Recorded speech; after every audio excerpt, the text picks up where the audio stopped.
PRANARAM, PRANARAM, PRANARAM, PRANARAM, PRANARAM, PRANARAM। কি যেন লুকানো নামে তাই মিষ্ট এত তব নাম। নির্ধারিত প্রধান অতিথির লিখিত ভাষণ পাঠ করবেন রামকৃষ্ণ মিশন বিদ্যা মন্দিরের অধ্যক্ষ স্বামী শাস্ত্রজ্ঞানন্দজি মহারাজ। Om Namo Bhagavate Sri Ramakrishna. Most revered Vice President Maharajji, revered General Secretary Maharaj, revered Srimad Swami Suparanandaji Maharaj, Balabhadranandaji Maharaj, revered Sannyasis, Matajis, distinguished devotees. I will now read out the written lecture of Sri Pranab Mukherjee, our Honorable former President of India. Distinguished guests, ladies and gentlemen, as you all know, the Parliament of Religion opened on 11 September 1893 in Chicago. Nearly 7,000 people representing different religions and countries attended the conference. Swamiji opened his speech with the words, "Sisters and Brothers of America," which was received with thunderous applause by the audience. The speech opened the eyes of the West of the depth of Indian civilization and Hinduism. It made a remarkable impression on the listeners. When Swamiji went to Chicago, India was colonized and steeped in poverty. Its culture was looked down upon. Followers of Hinduism were seen as superstitious and uncultured. Yet, Swamiji had the courage and boldness to declare to the world about the greatness of Hindu philosophy of oneness and the universality of religion. He dealt at length upon the basic unity of all religions. He told them about the philosophy of Vedanta, which taught that every individual was a reflection of God. His message to his fellow Indians was, "Arise, awake, stop not till the goal is reached." The message electrified the nation. It is relevant even today as India has the opportunity to realize its potential as a great nation. It would not be wrong to say that the message of Swami Vivekananda delivered at Chicago 125 years ago was never more relevant than at present. What a great difference from the 9/11 of 1893, when the prophetic words of a young Indian sannyasi were uttered at Chicago, and the wanton destruction that took place in the same country on 9/11 of 2001. If only the world had heeded his advice of tolerance and acceptance of all religions as true, a holocaust of such proportion could have been avoided. Distinguished guests, ladies and gentlemen, we have covered nearly 2 decades since 9/11 of 2001, but the global unrest in the name of religion has aggravated manifold since then. I strongly believe that the perennial message of oneness in diversity, as enunciated by Swami Vivekananda, alone can usher in peace and harmony amongst the world communities. His lectures were not mere words, nor mere expressions of his vast intellect, but the powerful outpourings of his soul, the irresistible currents of universal love that streamed from his great heart. Swamiji identified himself with all humanity at a deep spiritual level. He realized the spiritual oneness of all beings, and this realization enabled him to love all people without any distinctions. It was this true love and universal identity that found expression in the very first words that Swamiji uttered, "Sisters and Brothers of America." Distinguished guests, ladies and gentlemen, the Chicago addresses constitute the manifesto or action plan of Swamiji's work in the West, and I am happy to learn that the Ramakrishna Mission and the Ramakrishna Math have been celebrating the 125th anniversary of the Chicago addresses for 1 year, and we are now at the concluding function.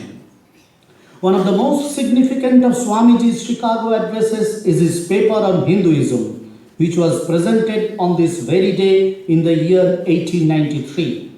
I have studied the paper and can say with utmost admiration that it is a marvelous piece of work, marvelous for its depth, breadth, clarity, originality, and evocative power. Swamiji broke the chains of sectarianism, superstitions, and customs that had restricted and limited this ancient religion for centuries. Before Swamiji came, Hinduism had been a caste-ridden, priest-ridden, ethnic religion, mostly confined to a certain geographical area. Swami Vivekananda removed the barriers and made Hinduism a universal religion open to all.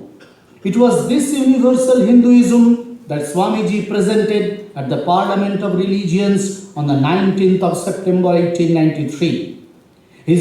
How important this task was may be seen from the fact that in those days the ones who dared to cross the Kalapani, the ocean, and went to foreign countries were excluded from the Hindu society. Swami Vivekananda himself, after his return from the West, had to face the disapproval of the authorities of Dakshineshwar Kali temple for entering it with the foreign followers. During Swami Vivekananda's time, several reform movements were taking shape in Hindu society. These movements attempted to reform the Hindu religion by eliminating some of its age-old beliefs, customs, practices, and vitally important spiritual foundations. What Swamiji saw was the Hinduism needed not so much in terms of reform, but rejuvenation. That is, revitalization of its spiritual foundations, re-establishment of its spiritual ideal, which was facing the challenge of Western materialism and religious bigotry, and reassertion of its great spiritual and philosophical traditions. This was the great task that Swami Vivekananda set for himself. The first step in achieving this goal was to separate the essentials from the non-essentials. Spirituality forms the alpha and omega, the essential core of Hindu religion and culture. Swami Vivekananda had said, and I quote, "Each soul is potentially divine. The goal is to manifest this divinity by controlling nature, external and internal. Do this by work or worship or psychic control or philosophy, by one or more or all of these, and be free." This is the whole of religion. Doctrines or dogmas or rituals or books or temples or forms are but secondary details. The Swamiji identified religion with spirituality, which forms the essential core of Hindu religion. The second step that Swamiji took was to interpret the eternal truths of spirituality discovered by the great sages of ancient India in the modern terms and idiom, so that people in the West and the East may be able to grasp them. Swamiji believed that the eternal truths and principles of spiritual life, which are embodied in the Vedas, form the foundation of all the religions of the world. However, all the other religions have their own scriptures such as Bible, Quran, Tripitakas, etc. How can they accept the Vedas as the highest authority on spiritual matters? Moreover, Hindus believe that the Vedas are anadi, beginningless, and apaurushaya, without human authorship. How could these two claims be justified? Swami Vivekananda answered these questions at the beginning part of his paper on Hinduism. According to Swamiji, and I quote, "The Hindus have received their religion through revelation. The Vedas, they hold that the Vedas are without beginning and without an end. It may sound ludicrous to this audience how a book can be without beginning or end, but by the Vedas, no books are meant. They are the accumulated treasury of spiritual laws discovered by different persons in different times. Just as the law of gravitation existed before its discovery and would exist if all humanity forgot it, so is it with the laws that govern the spiritual world. The moral, ethical, and spiritual relations between soul and between individual spirits and the Father of all spirits were there before their discovery and would remain even if we forgot them." Unquote. The modern world is dominated by science. Science and reason are often used to undermine the foundations of religion. To my mind, such efforts or strains of social thought have only proved counterproductive. Science and religion are not antithetic but complementary. It may not be incorrect to say that since religion is regarded as the custodian of morality, loss of faith in religion has caused enormous increase in immorality, crime, violence, and other social events. Swami Vivekananda was one of the first thinkers in modern times to bring reconciliation between science and religion and thereby recover the faith of people in religion. Swamiji revealed the common ground between science and religion. I would once again quote his paper on Hinduism, in which he states that, quote, "Science is nothing but the finding of unity. As soon as science would reach perfect unity, it would stop from further progress because it would reach the goal. And the science of religion becomes perfect when it would discover Him who is the one life in a universe of death, Him who is the constant basis of an ever-changing world, one who is the only soul of which all souls are but delusive manifestations. Thus is it, through multiplicity and duality, that the ultimate unity is reached. Religion can go no further. This is the goal of all science. All science is bound to come to this conclusion in the long run. Manifestation and not creation is the word of science today." Unquote. Before Swami Vivekananda came, Hindu religion remained broken into many sects and subsects, and there was constant friction among the followers of Acharyas Shankara, Ramanuja, Madhva, and others. Swamiji showed that Dvaita, Vishishtadvaita, and Advaita represent only three stages in the soul's journey to the ultimate goal of God realization. And apart from this distinction, Hinduism is one integral whole built on the indestructible foundation of Vedanta philosophy. In this way, Swamiji's Chicago addresses paved the way to the overall unification of Hinduism and the awareness of unity among the Hindus.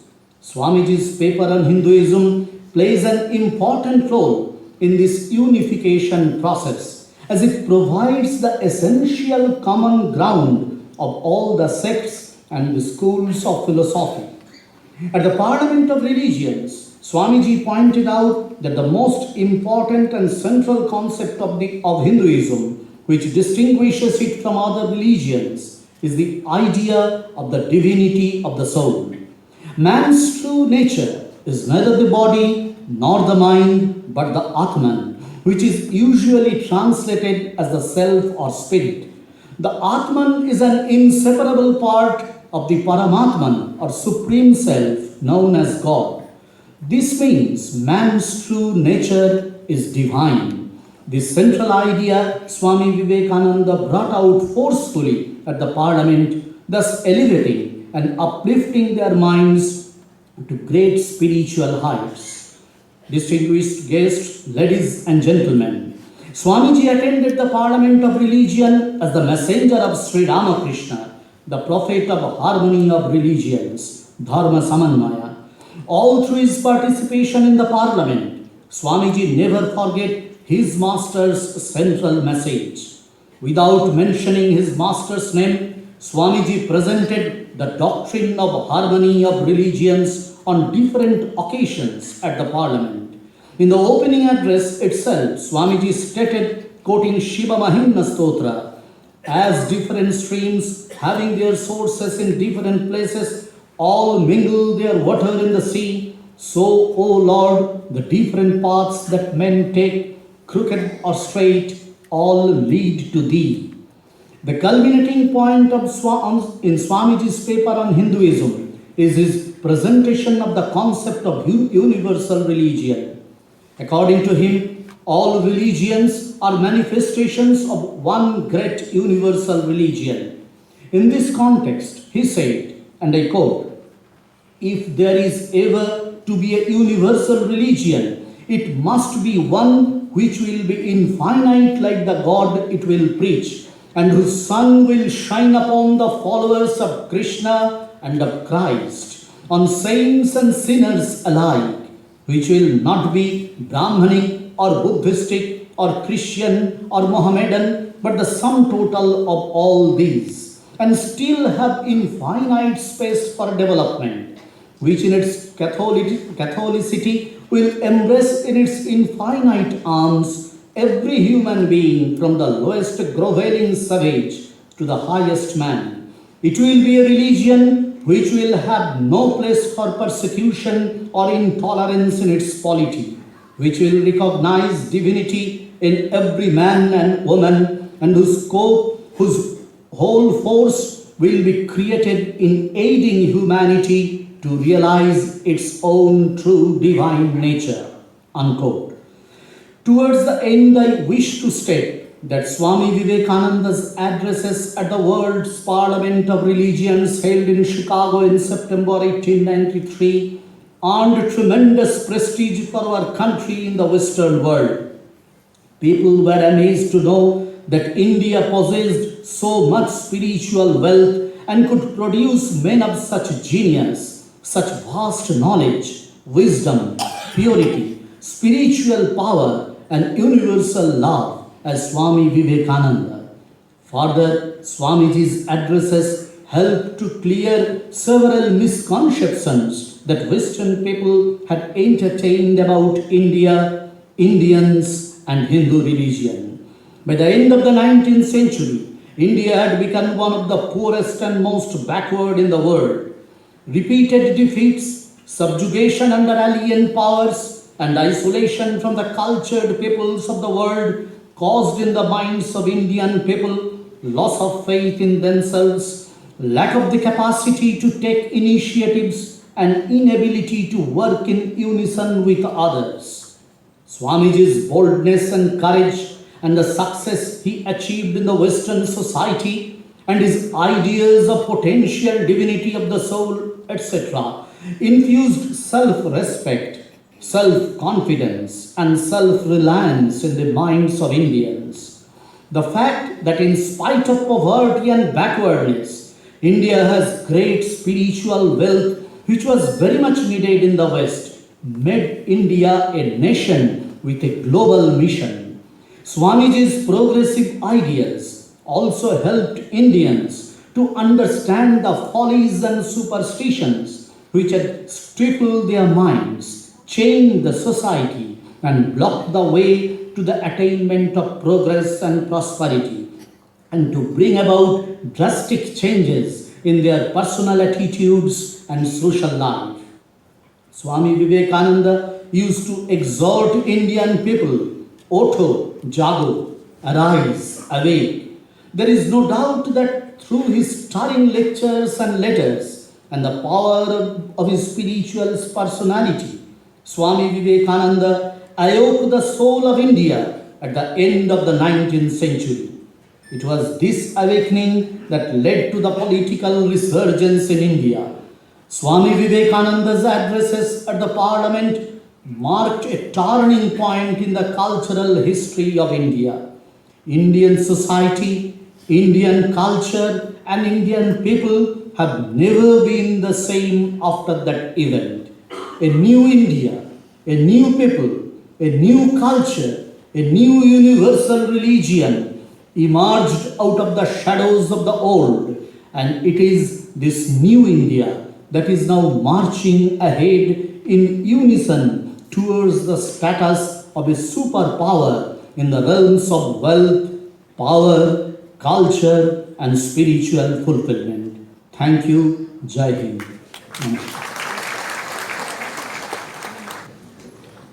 We are very happy to announce the arrival of our Honorable Guest of Honor, Sri Ashok Kumar Ganguly, former Chairman of the West Bengal Human Rights Commission and former Judge of the Supreme Court of India.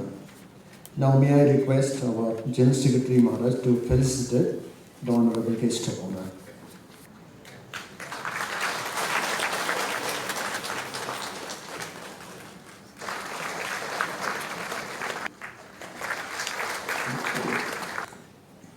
আপনারা জানেন ঠিক আজকের দিন 19শে September Hindu ধর্মের প্রতিনিধি রূপে Swami Vivekananda Chicago ধর্ম মহাসম্মেলনে তার একমাত্র লিখিত বক্তব্য পাঠ করেন।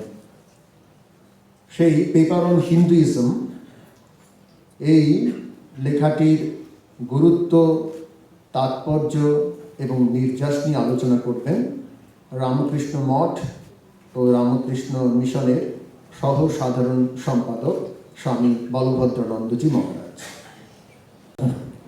স্বামী গৌতমানন্দজি মহারাজ, পূজ্যপদ সুবীরানন্দজি মহারাজ, পূজনীয় সুবর্ণানন্দজি মহারাজ, অন্যান্য পূজনীয় সন্ন্যাসীবৃন্দ, প্রীতিভাজন সাধু ব্রহ্মচারীবৃন্দ, শ্রদ্ধেয়া সন্ন্যাসিনী বৃন্দ,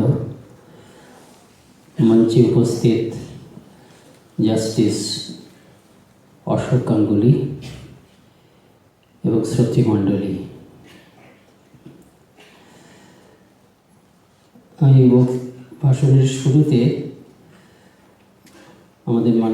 আমাদের পূজনীয় সাধারণ সম্পাদক মহারাজ একটি কথা উল্লেখ করেছেন যে ইদানিংকালে সারা পৃথিবীর সবথেকে বেশি আলোচনা হয়েছে অর্থনৈতিক ব্যাপার নিয়ে। তারপর থেকেই যে বিষয় নিয়ে সবথেকে বেশি আলোচনা হয়েছে দ্বিতীয় স্থানে হচ্ছে ইন্টারফেথ ডায়ালগ, এবং তিনি বলেছেন যে ইন্টারফেথ ডায়ালগের সূচনা হয়েছে স্বামীজির দ্বারা ওই পার্লামেন্ট অফ রিলিজিয়ন্সে। ঠিক এর সপক্ষে একটি দৃষ্টান্ত দিতে যাচ্ছি। 1988 সালে স্বামীজির প্রথম পার্লামেন্ট অফ রিলিজিয়ন্সের শতবর্ষ উপলক্ষে একটা সংস্থা গড়ে উঠেছিল শিকাগোতে। সেই সংস্থাটির নাম হচ্ছে পার্লামেন্ট অফ ওয়ার্ল্ডস রিলিজিয়ন্স। তারপর থেকে তারা 1993 সালে শতবর্ষ পালন করেছে প্রথম ধর্ম মহাসভা। তারপর থেকে তারা বিভিন্ন দেশে এই ধর্ম মহাসভাকে উদযাপন করে চলেছে, পার্লামেন্ট অফ রিলিজিয়ন্স উদযাপন করে চলেছে। এবারও তারা করেছেন কানাডার টরন্টোতে, এবং সেখানে রামকৃষ্ণ মিশনের প্রতিনিধিদের তারা সবসময় আমন্ত্রণ করেন। এবার আমাদের দেশ থেকেই গেছিলেন স্বামী নিখিলেশ্বরানন্দ মহারাজ। তা আপনারা যদি সেই সংস্থার যে ওয়েবসাইট আছে, অফিসিয়াল ওয়েবসাইট www.parliamentofreligions.org, তাতে দেখবেন ওই প্রথম পার্লামেন্ট অফ রিলিজিয়ন্স 1893-এর, সেটা সম্বন্ধে বলতে গিয়ে প্রথমেই তারা স্বামীজির কথা বলছেন। সেটা আমি একটু পড়ছি। A variety of spiritual leaders from around the world came to share their perspectives and engage in dialogue. A captivating Hindu monk, Swami Vivekananda, addressed 5,000 assembled delegates. greeting them with the words, "Sisters and brothers of America." His declaration introduced Hinduism to America.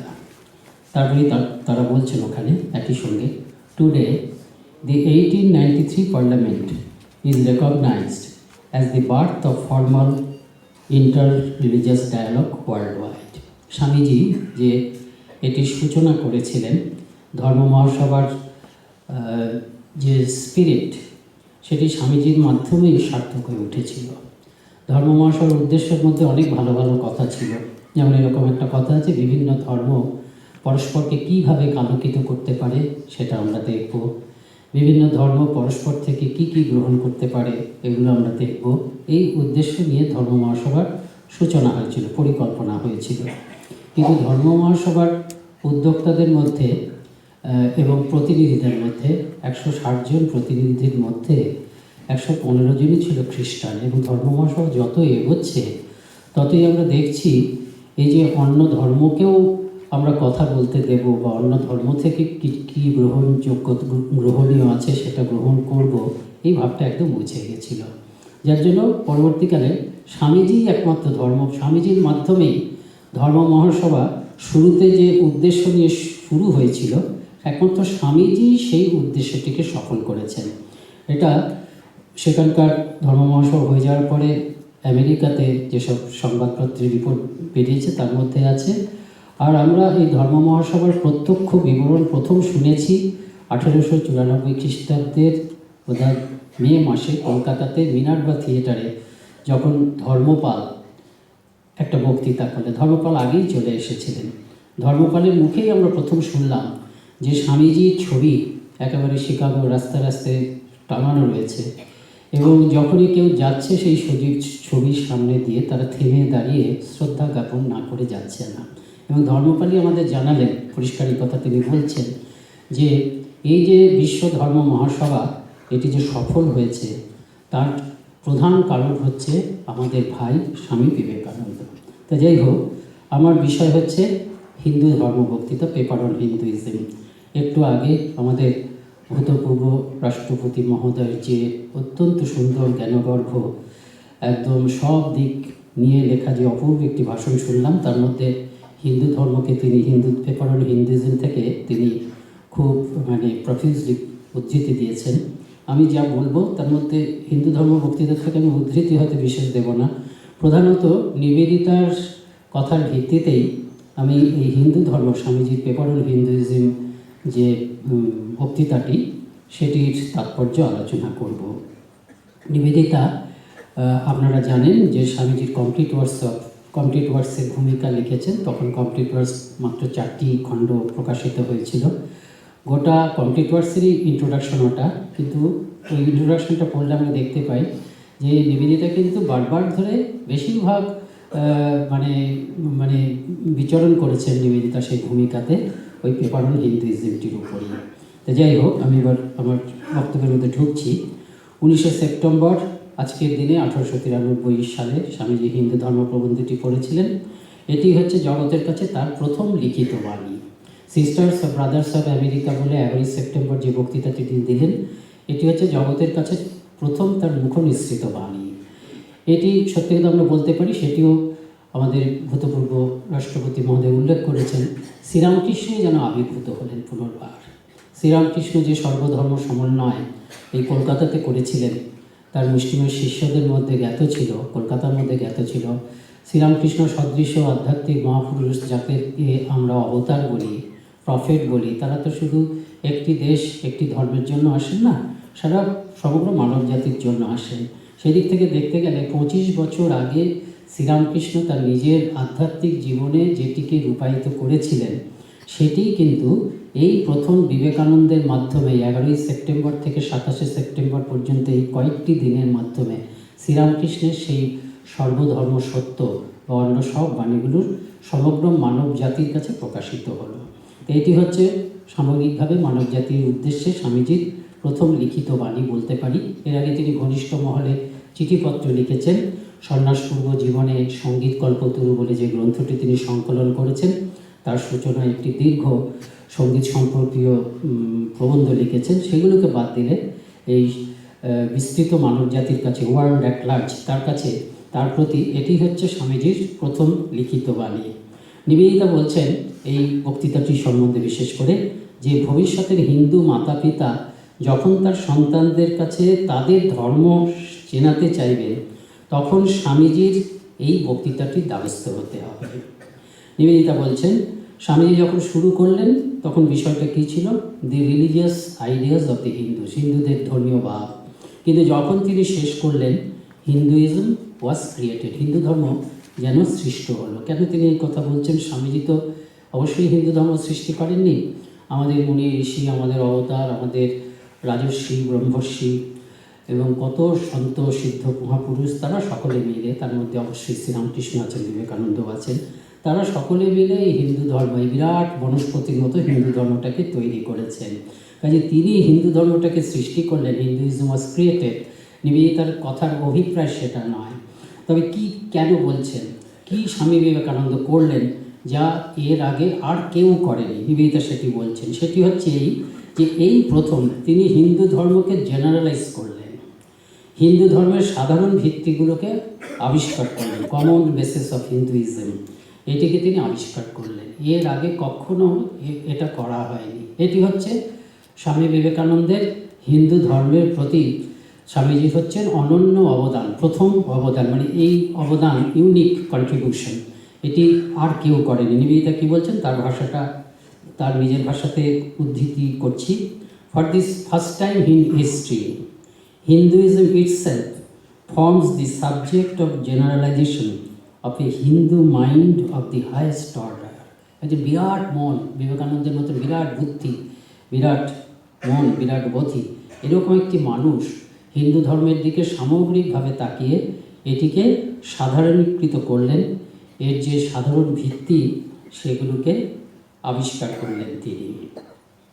স্বামীজির এই যে হিন্দু ধর্ম বক্তৃতা, এটি ভারতের কাছে বা হিন্দুদের কাছে তো গুরুত্বপূর্ণ ছিলই, সারা পৃথিবীর কাছেও গুরুত্বপূর্ণ ছিল, অন্য ধর্মের কাছেও অত্যন্ত গুরুত্বপূর্ণ ছিল।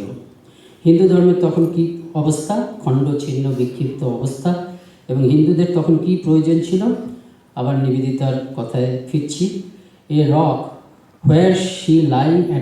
হোয়ার she could lie at anchor, একটা শক্ত জায়গা যেখানে সে নোঙর করতে পারে। স্বামীজি হচ্ছেন সেই শক্ত জায়গা। হিন্দু ধর্মটা একটা জায়গা পেয়ে যেন দাঁড়িয়ে গেল, তার আগে ভেসে ভেসে বেড়াচ্ছিল যেন। আর কি দরকার ছিল?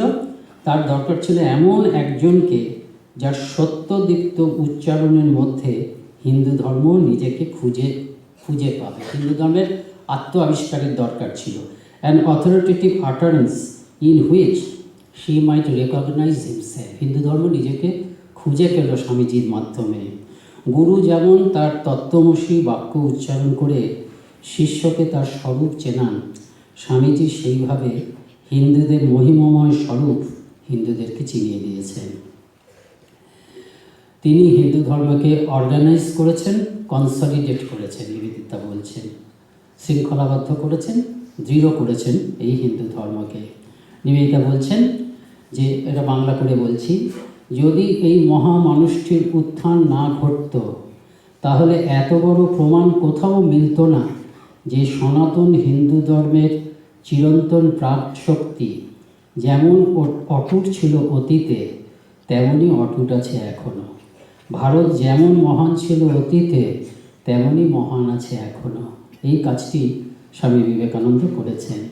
আর পৃথিবীর কাছে, গোটা মানব জাতির কাছেও স্বামীজির এই হিন্দু ধর্ম বক্তৃতা এবং প্রতিটি বক্তৃতাই একটা সুমহান তাৎপর্য ছিল। বলছেন সারা পৃথিবীর জন্য তিনি কি দিলেন? A gospel to the world at large. সামগ্রিকভাবে সারা জগতের জন্য একটা সুমহান বাণী, একটা শুভ সংবাদ, একটা সুসমাচার তিনি দিলেন। সেটি কি? সেটি আমাদের পূর্বতন রাষ্ট্রপতি বক্তৃতার মধ্যে আছেন।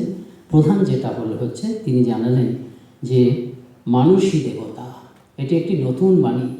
স্বামীজির মুখ থেকে বা তার গুরুদেবের মুখ থেকে কোনো দিনও কারোর প্রতি কোনো নিন্দাবাক্য বেরোয়নি, স্বামীজির মুখ থেকেও বেরোয়নি। স্বামীজির মুখ থেকে যে আদর্শটি, যে চিন্তার প্রতি নিন্দাবাক্য বেরিয়েছে, ধর্ম মহাসভাতেও তিনি বলেছেন, সেটা হচ্ছে পাপবাদ। মানুষ পাপী, সিনার্স। এই হিন্দু ধর্ম বক্তৃতাতে তিনি বলছেন, it is a sin to call a man so.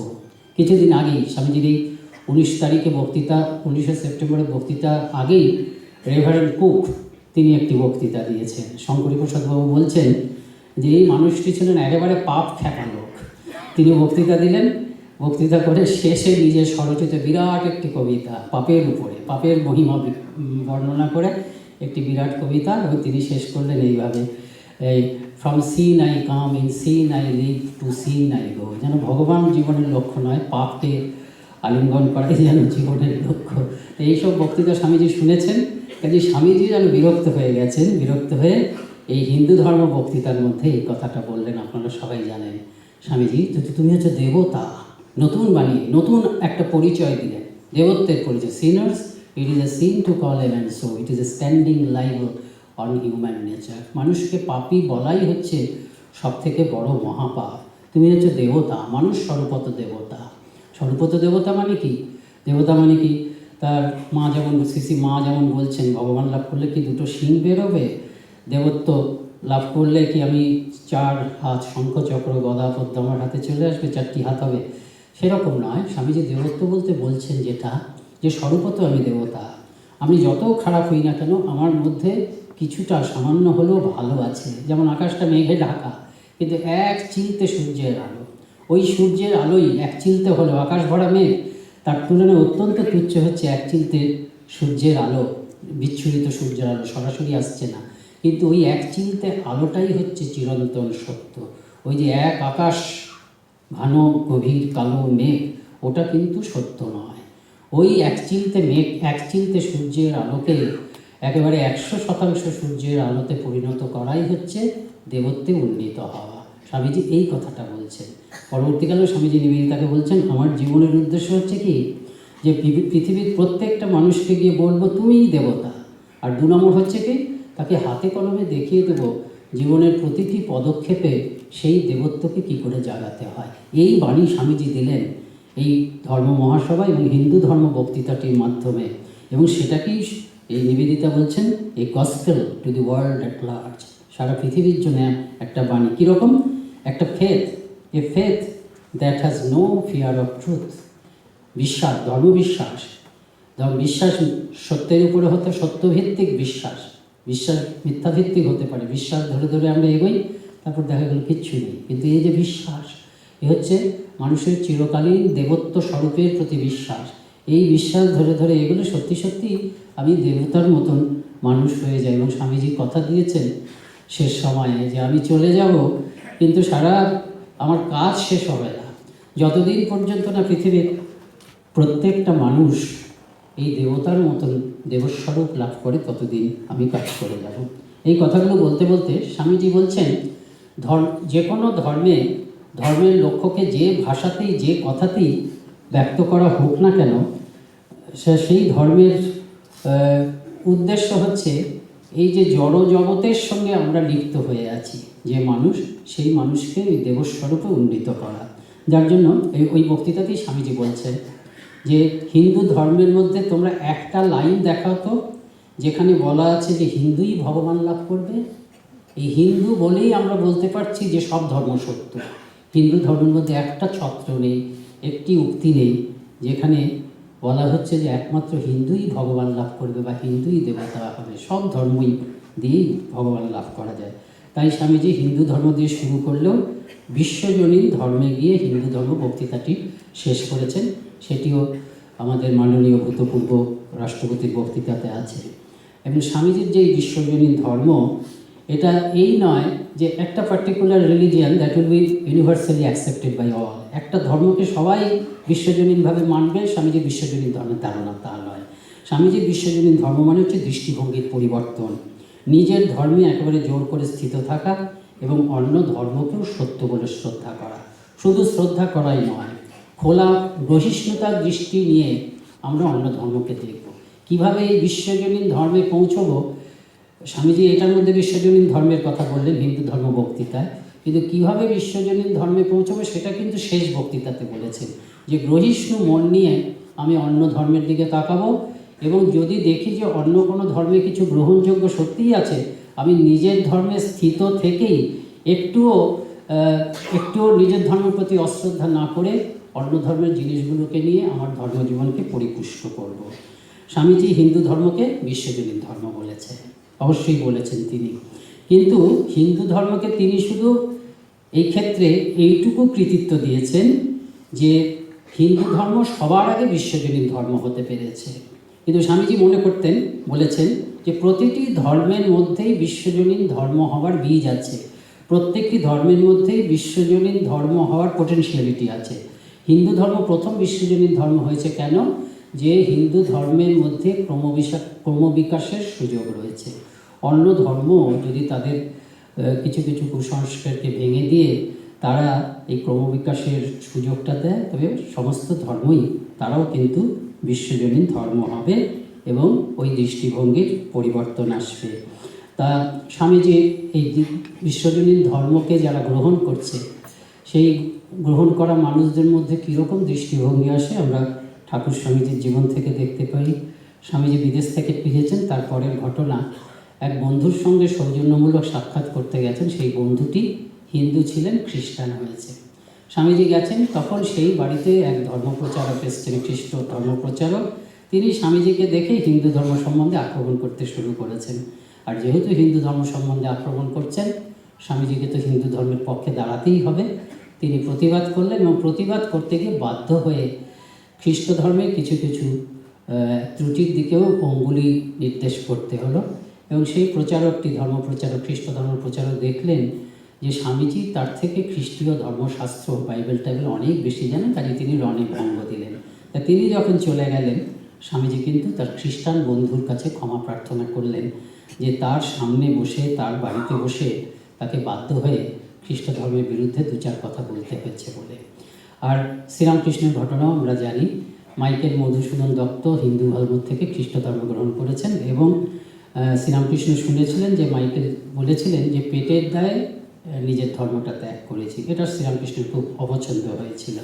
তাই মাইকেল মধুসূদন দত্ত কী কাজে ওইখানে এসছেন, দক্ষিণেশ্বর কালীবাড়িতে, তখন শ্রীরামকৃষ্ণের সঙ্গে দেখা করতে এসছেন। শ্রীরামকৃষ্ণ প্রথমে কথা বলতে পারছেন না, ওই যে পেটের দায়ে ধর্ম ত্যাগ করেছেন সেজন্য কথা বলতে পারছেন না। তিনি খুব ভদ্রলোক ছিলেন, খুব সৌজন্য জানতেন খুব বেশি, সেজন্য খুব চেষ্টা করে পরে দুই একটা সৌজন্যমূলক কথা বললেন। এটা হচ্ছে একটা দিক। আবার অখণ্ডানন্দজি, তিনি বালক, কর্নেল অলকটের সঙ্গে তার খুব আলাপ। কর্নেল অলকটের হিন্দু ধর্ম সম্বন্ধে খুব ভক্তি। প্রতিদিন অখণ্ডানন্দজি মহারাজ এসে শ্রীরামকৃষ্ণের কাছে বলেন যে অলকট সাহেব এই হিন্দু ধর্মের সম্বন্ধে প্রশংসা করেছেন। আর শ্রীরামকৃষ্ণ খুব আনন্দ করে শোনেন। একদিন অখণ্ডানন্দজি বলে বসেছেন যে মনে হচ্ছে সাহেবের যখন এত ভক্তি হিন্দু ধর্মে, তিনি বোধহয় শিগগিরই হিন্দু হয়ে যাবেন। যেই বলা শ্রীরামকৃষ্ণ গম্ভীর হয়ে গেলেন যে সাহেব তার নিজের ধর্ম ত্যাগ করবেন কেন? এই হচ্ছে বিশ্বজনীন ধর্ম। কীরকম দৃষ্টিভঙ্গি থাকলে আমি বিশ্বজনীন ধর্মের অনুসরণ হতে পারি, এটা হচ্ছে একটা উদাহরণ। আরেকটি উদাহরণ, এটি লোকেশানন্দজি মহারাজ 1980 সালে ওই যে কনভেনশন হয়েছিল তাতে বলেছেন, হয়তো বইয়ে ছাপা আছে। তখন মুক্তিযুদ্ধ হয়েছে, পূর্ববঙ্গ থেকে পূর্ব পাকিস্তান ছিল, তখন অনেক উদ্বাস্তু আসছে, হিন্দু আসছে, মুসলমান আসছে। আগরতলার ঘটনা। তা রাত্রিবেলায় একটি মুসলিম পরিবার এসছেন, শিক্ষিত সম্ভ্রান্ত পরিবার, তার সঙ্গে ছেলে মেয়ে পুত্র আছে, তার আত্মীয় স্বজন আছে, কিন্তু রাত্রিবেলাটা একটা আশ্রয় দরকার। সবাই বলে দিল যে ওমার বাড়িতে যান, এক হিন্দু ভদ্রলোক, তিনিও বেশ শিক্ষিত সম্ভ্রান্ত লোক, তার বাড়িতে যান, আশ্রয় পাবেন। তার বাড়িতে যখন গেলেন, গৃহস্বামী তাকে খুব সাদরে গ্রহণ করলেন। কিন্তু তিনি দেখছেন, এই মুসলিম ভদ্রলোক দেখছেন যে তার সমস্ত ঘরগুলোতে লোকে ভর্তি, বারান্দাগুলো, বাইরের বারান্দা, ভেতরের বারান্দা সব, কোথায় আপনি জায়গা দেবেন আমাকে? বলে আমার একটা ঘর আছে। বলে একটা ঘর খুলে দিলেন। খুলে দিয়ে হিন্দু ভদ্রলোকটি বললেন যে আপনি এই ঘরে থাকুন। এই মুসলিম ভদ্রলোকটি পরে বলছেন, মুসলিম ভদ্রলোকটি মহারাজকে বলেছেন, মুসলিম ভদ্রলোকটি দেখছেন যে সেটি হচ্ছে তার ঠাকুর ঘর। তখন ভদ্রলোক বলছেন, ওই মুসলিম ভদ্রলোক বলছেন যে আমার অনেক হিন্দু আছে, আমি জানি হিন্দুদের কাছে তাদের ঠাকুর ঘর কী, আমি নিরাশ্রয়, কিন্তু তাহলে আমি এটা করতে পারবো না, আপনার ঠাকুর ঘরকে অপবিত্র করতে পারবো না। তখন সেই হিন্দু ভদ্রলোক বলছেন যে আপনি আমার ঠাকুর। তা এই হচ্ছে প্রকৃত হিন্দু, বিশ্বজনীন ধর্মের দৃষ্টিভঙ্গি। প্রকৃত হিন্দু, তিনি হিন্দু ধর্মের মর্ম বুঝেছেন। আর প্রকৃত মুসলমানও, তিনিও অন্য ধর্মের মর্যাদা বুঝেছেন। তা এই স্বামীজির একটা এইভাবে বিশ্বজনীন ধর্ম আসবে। স্বামীজির একটা মূল কথা ছিল কি, স্বামীজি বলতেন, স্বামীজি কোনো ইজমের কথা বলেননি, কেন স্বামীজি মনে করতেন সমাজ হচ্ছে ইন্ডিভিজুয়ালের সমষ্টি। ইন্ডিভিজুয়ালকে যদি ভালো করা যায় সমাজ ভালো হবে। যার জন্য তিনি বলতেন man making is my mission. আপনারা জানেন নেতাজি সুভাষচন্দ্র এটা বলতেন, আমাদের আর কোনো ইজম নেই। ওই বিবেকানন্দ যে বলেছেন man making is my mission, সেটাই আমাদের ইজম। তা স্বামীজি বলছেন যে কয়েকটা ইন্ডিভিজুয়াল একটা সীমিত গণ্ডির মধ্যে যদি কোনো আদর্শকে রূপায়িত করতে পারে, তাহলে যে কন্ডিশনের মধ্যে সেই সীমিত আদর্শটাকে তারা রূপায়িত করেছেন, সেই কন্ডিশনটাকেই যদি আমি ধীরে ধীরে ধীরে ধীরে মাল্টিপ্লাই করতে পারি সারা পৃথিবীর জন্য, তবেই হয়ে যাবে। তা বিশ্বজনীন ধর্ম, অনেক মানুষ, আমরা এই এক্সপেরিমেন্ট আমরা করেছি, অনেক মানুষ তারা বাস্তবায়িত করেছে। স্বামীজি তখনও ভারতে ফিরে আসেননি, আমেরিকার থেকে ইংল্যান্ডে এসেছেন। তখন ও দেশে নিউ ইয়র্কেরই একটি পত্রিকায় বেরিয়েছে 100টি বুদ্ধিজীবী নিউ ইয়র্কের, তাদের ইন্টারভিউ নিয়েছে একটি পত্রিকা।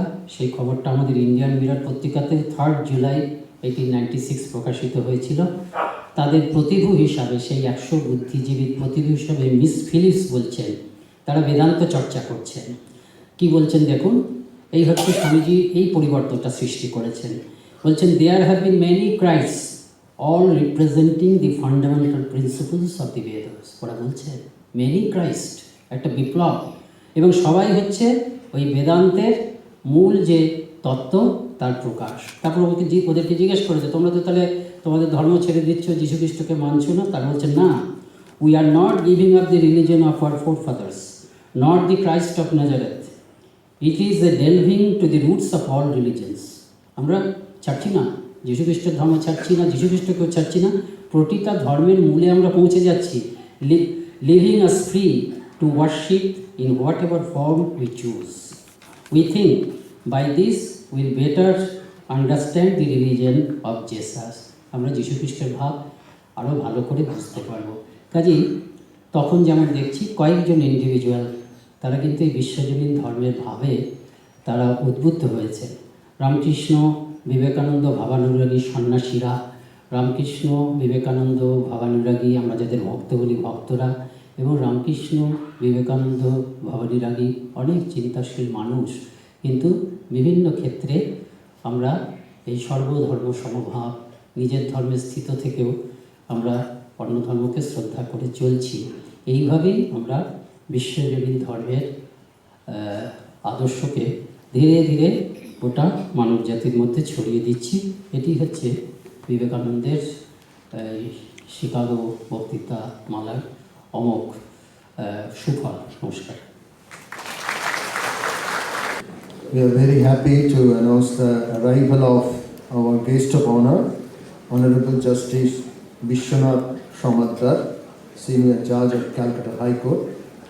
Now, our General Secretary Maharaj will kindly felicitate Honorable Justice, former Acting Chief Justice of the Calcutta High Court.